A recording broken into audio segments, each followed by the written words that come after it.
Bir sahaba айтат, пайғамбарыбыз бізге ушундай деп үйрөткөн дейт, айткан дейт.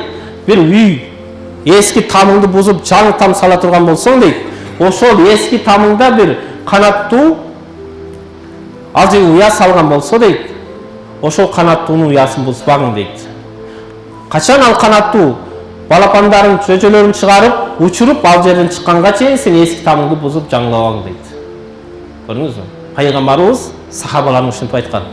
Сиз менен биз bir канаттуудун уясы эмес, La ilahe illallah Muhammed Resulü деп 5 вакыт намаз окуп турган, ажыга умрага барып келип турган бир туугандарыбыз бири-бирибизге ушундай неемет кылып 10 жылдап Россияга барып бир орустун туалетин жууп жүрүп салган нееметибизди бир күндө бир окуп жок кылып атабыз бир тууганым. Кайсы иман менен мактанабыз анан? Кайсы исламда бактылык деп мактанабыз бир тууганым? Кайсы даваты менен мактанасың? Кайсы ажылык менен мактанасың? Дагы эле чыңалып бойдон турат, дагы эле чыңалып бойдон турат деп коркуп. Баткенден келген бир туугандар айтып жатат. Бул жака келсең бүт баарыңар ойноп, күлүп, той кылып жүрөсүңөр го дейт. А биз ал жакта ушунчалык балдары келип больницада жатат. Коркуп, үркүп бүт оозунан жарачылып ар кандай ооруда. Бирок бул Кыргызстан эли эмес, Тажикстандын бир тууган элибиз да ушундай болуп атпайбы?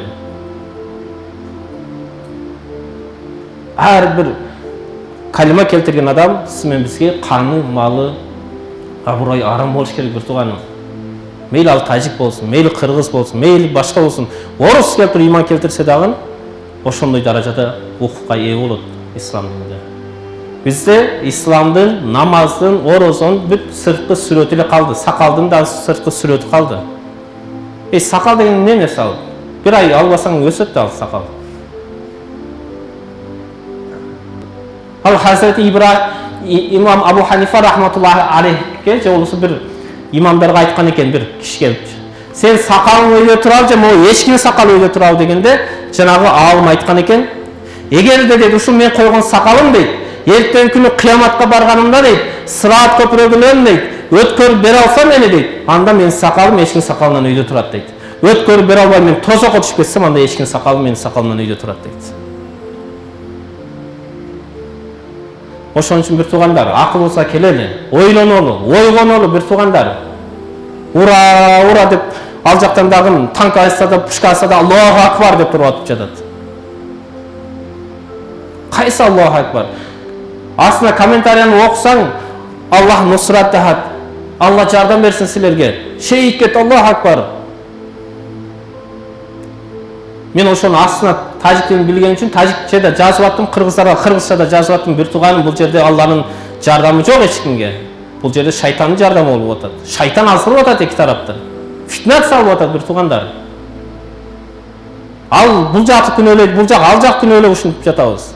Акыретте акыйкат чыгат. Билип турат кимде күнөө. Аны жашырып ачыкка чыгарбайт эч ким. Үчүнчү күчтөр болушу мүмкүн, башка болушу мүмкүн.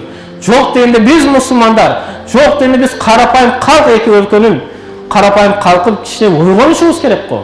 Бир чымчык өлтүрүп аткан жери жок, бир тооктун башын алган жокпуз го. Бир канаттуудун уясын бузган жокпуз го бир тууганым.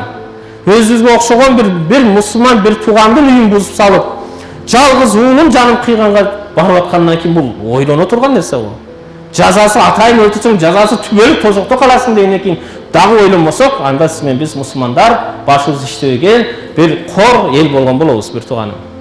Келиңиздер ошондуктан биримдүүлүк үчүн, ынтымак үчүн, тынчтык үчүн колубуздан келген салымды кошолу бир туугандар. Комментарий жазсаңыздан, орус тилинде, кыргыз тилинде, тажик тилинде, кандай тилде жазсаңыз дагы баарын ынтымакка чакырып жазалы бир тууганым. Бири-бирибизди үгүттөбөйлү мынтип.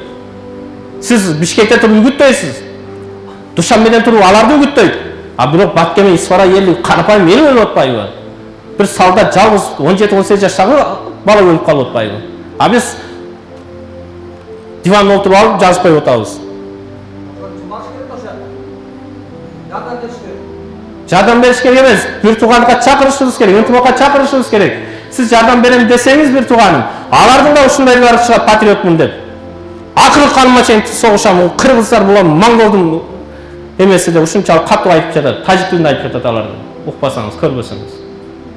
Мусулман деген ушундай болобу? Жаш баланы 5 жашарды өлтүрөбү, 6 жашарды өлтүрөбү, боюнда бар келинди өлтүрөбү, ушунтип кыйгырып чыгып атат алар дагы. А бирок ким атайын өлтүрүп атыптыр? атышқаннан кейін мүмкін 1 жашарда бала өліші мүмкін, мүмкін 90-ға шыққан кемпір өліп қалышы мүмкін. Соғыштың ақыбеті ушундай қалып келеді, бір туғаным.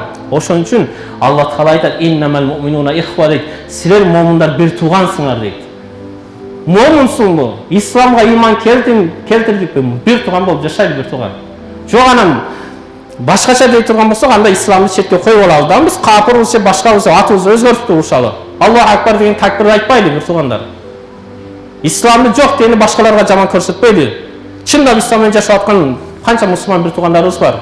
Жок деле ошолордун абыройуна шек келтирбейли.